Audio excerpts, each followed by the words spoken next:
So this is another important topic about the Pakistan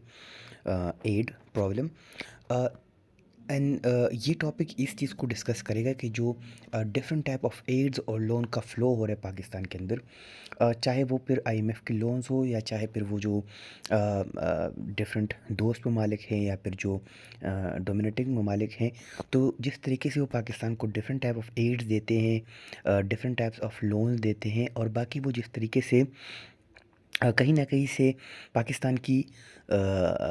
मतलब इस तरह का मदद करते हैं। तो ये चीज़ें पाकिस्तान के लिए किस हद तक मुफ़ीद हैं, या फिर ये पाकिस्तान के लिए और भी प्रॉब्लम काज़ कर रहे हैं, और वो और भी जो है तो पाकिस्तान की इकॉनमी के अंदर एक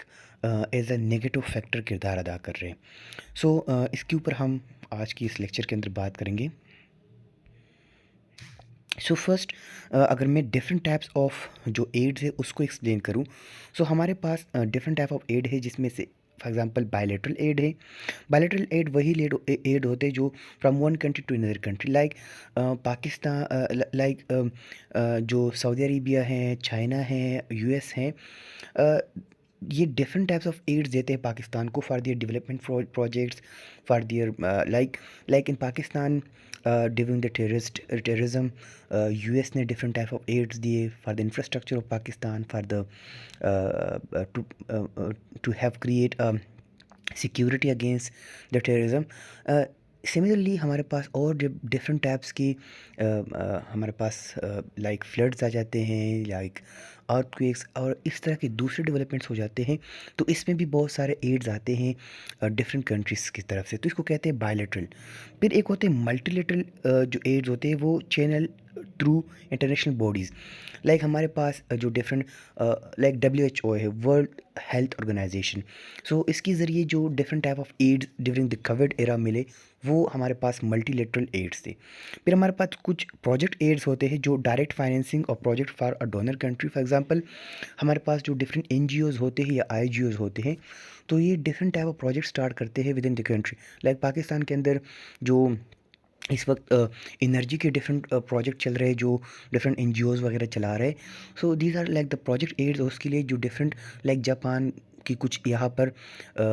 साफ़ पानी के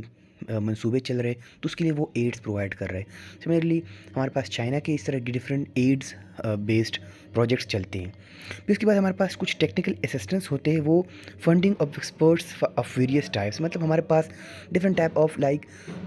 कुछ टेक्निकल वहाँ पर कुछ क्रिएट करना होता है, तो उसके लिए इस तरह के हमारे पास आते हैं। फिर एक ह्यूमैनिटेरियन एड होता है जो इमरजेंसी बेसिस के ऊपर आता है, जब डिफरेंट टाइप ऑफ हमारे पास डिज़ास्टर आते हैं, तो उसके अंदर रिलीफ के लिए ये आते हैं। जैसे कि हमारे पास फूड एड होता है, रिफ्यूजीज़ एड होता है, एंड और हमारे पास डिफरेंट फ्लड एड होता है, और अर्थक्वेक एड, इस तरह के जो एड होते हैं इसको ह्यूमैनिटेरियन एड कहते हैं। मेरे पास कुछ सॉफ्ट लोन्स होते हैं। ये हमारे पास इस तरह होते हैं कि मतलब अगर एक कंट्री है वो डिफ़ॉल्ट की तरफ जा रहा है या वो इकोनॉमिकली डिफ़िकल्टी में है, तो उसको सॉफ्ट बेसिस के ऊपर लोन्स दी जाते हैं, जो कि हमारे पास बहुत ही कम इंटरेस्ट पर होते हैं, बहुत कम सूद पर होते हैं, और बहुत ही इजी कंडीशंस के ऊपर होते हैं। फिर उसके बाद हमारे पास कुछ टाइड एड होते हैं, मतलब जिसमें जो डोनर और सप्लायर कंट्रीज़ हैं उनके दरमियान कुछ आपस में एक कुछ कंडीशन या टर्म रखे होते हैं, उसकी बेस पर वो एड्स मिलते हैं। और फिर हमारे पास कुछ डेब्ट रिलीफ होते हैं। फॉर एग्जांपल अगर कोई कंट्री डिफ़ॉल्ट की तरफ जा रहा है या मुश्किल की तरफ जा रहा है,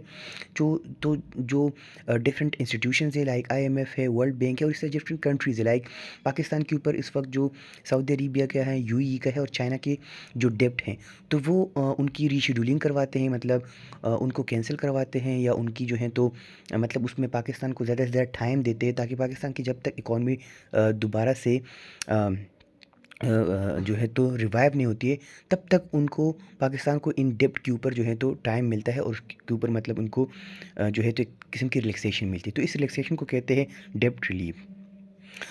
अब अगर हम इसको देख लें कि क्या ये जो डेब्ट हैं ये पाकिस्तान के लिए बेनिफिशियल हैं या नहीं है, यही पाकिस्तान के लिए जो है तो और भी मसाइल क्रिएट करें। तो अगर हम पहले इसकी जो बेनिफिशियल वाला साइड है उसको देख लें,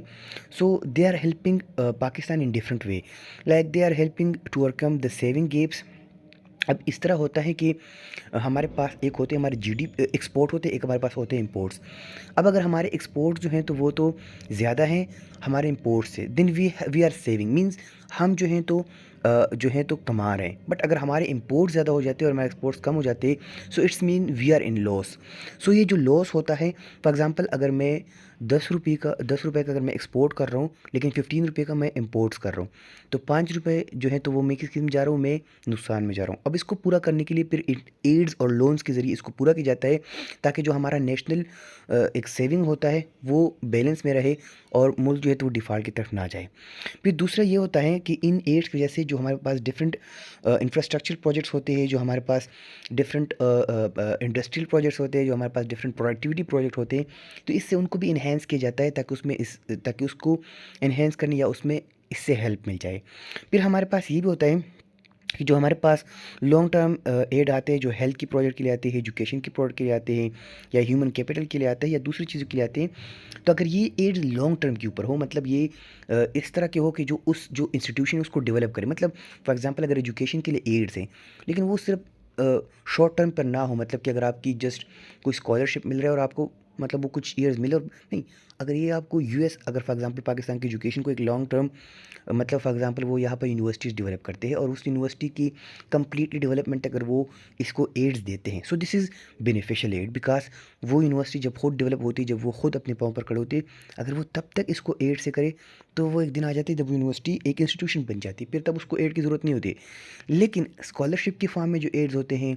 या फिर जो डिफरेंट मतलब ये बुक्स प्रोवाइड किए, इस तरह के जो शॉर्ट टर्म एड्स होते हैं, ये कहीं से भी बेनिफिशियल नहीं होते हैं। फिर चौथा हमारा है कि जो हमारा ग्रोथ रेट होता है, जो पुअरेस्ट कंट्रीज़ हैं उनका एक ग्रोथ रेट होता है, मतलब उसकी जीडीपी बढ़ती है, उसकी इकोनॉमिक ग्रोथ होता है। अब ये इकोनॉमिक ग्रोथ और जीडीपी ये तभी बढ़ती हैं जब उसके ऊपर बर्डन नहीं होता, और ये बर्डन तभी कम होता है जब उसको एक्स्ट्रा सेविंग मिलते हैं। अब ये लोन्स या एड्स के फॉर्म में होते हैं, जिससे जो जीडीपी रेट होता है और ग्रोथ रेट होता है वो बढ़ता है, मतलब वो उसके लिए बेनिफिशियल होता है। फिर हमारे पास अब इसकी कुछ रिस्क भी हैं, या हम कह सकते हैं कि जो एड है वो किसी ना किसी तरह हमारे लिए डिसएडवांटेज भी रखता है। तो वो कौन से है? The first thing is poor governance.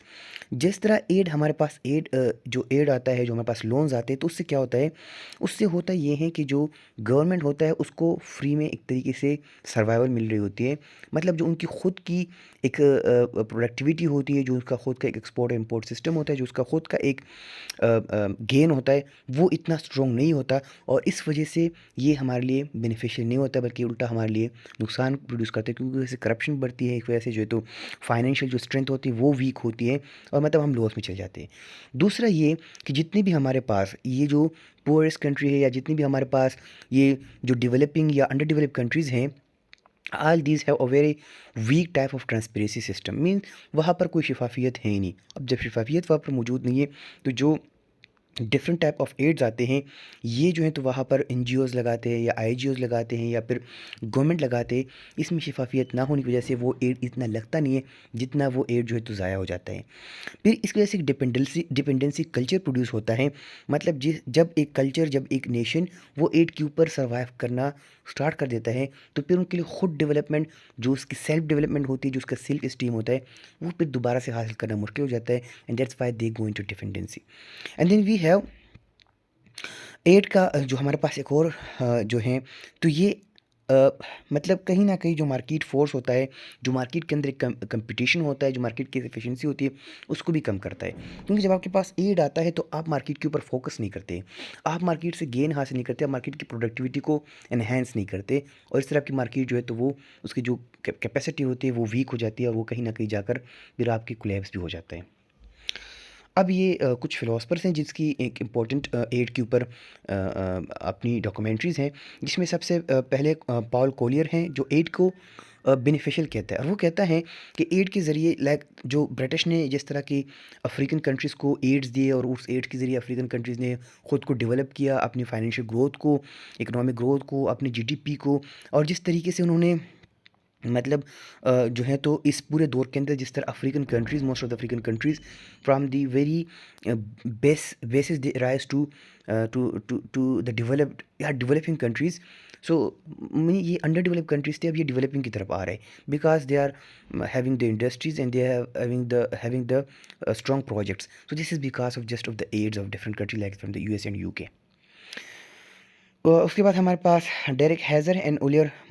Moraceae हैं। ये कहते हैं कि हाँ, यस, ये एड बेनिफिशियल हो सकता है, but there are some barriers कि जिसकी वजह से ये बेनिफिशियल होता नहीं। इसमें से एक रिलीजियस टेंशन्स है। पोरेस्ट कंट्रीज़ के अंदर हमारे पास ज़्यादातर जो रोल प्ले करता है वो या तो मिलिट्री करते हैं, या फिर रिलीजियस पार्टीज़ करते हैं, या फिर एथनिक्स ग्रुप करते हैं। और ये जो होते हैं तो ये कहीं न कहीं इन एड्स को पूरी तरीके से प्रिवेल और पूरी तरीके से डिस्ट्रीब्यूट नहीं होने देती, जिसकी वजह से ये एड्स बेनिफिशियल होने के बजाय और भी मतलब डिसएडवांटेज बन जाता है। फिर इसके अलावा हमारे पास जो लार्ज गवर्नमेंट है, तो लार्ज गवर्नमेंट की जिसके पास लार्ज मिलिट्री होती है, वो उसका मिलिट्री बजट होता है, और वो डिफेंस बजट इंफ्रास्ट्रक्चर डेवलपमेंट और इन चीज़ों के बजाय मिलिट्री के ऊपर खर्च हो जाते थे, जो इतनी ज़्यादा फिर बेनिफिशियल नहीं होता। और थर्ड हमारे पास होता है low level of law and order, जो कि सबसे बड़ा है फैक्टर है इस चीज़ के फेलियर में, कि जब तक लॉ एंड ऑर्डर नहीं होगा, जब तक ट्रांसपेरेंसी नहीं होगी, जब तक करप्शन एंटी करप्शन नहीं होगा, और जब तक इस चीज़ को पूरी तरीके से शफाफियत के साथ हल नहीं किया जाएगा, तब तक हम इस एबल ही नहीं होंगे कि हम अपने बजट को जो हमारा एड होगा उसको हम इफ़ेक्टिवली यूज़ कर सकें फॉर द प्रोसेस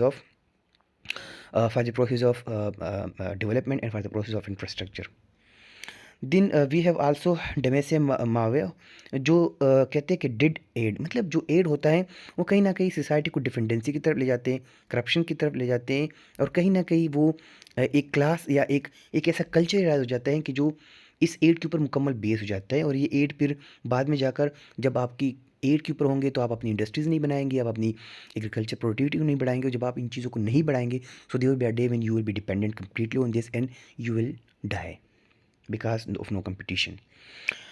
सिमिलरली अगस्त डायटन भी एड के ऊपर यही कमेंट्री देते हैं, और वो भी इसको डैमेजिंग कहते हैं, और फॉरेन एड को एंटी डेमोक्रेटिक कहते हैं, बिकॉज वजह से जो लोकल लीडर होते हैं वो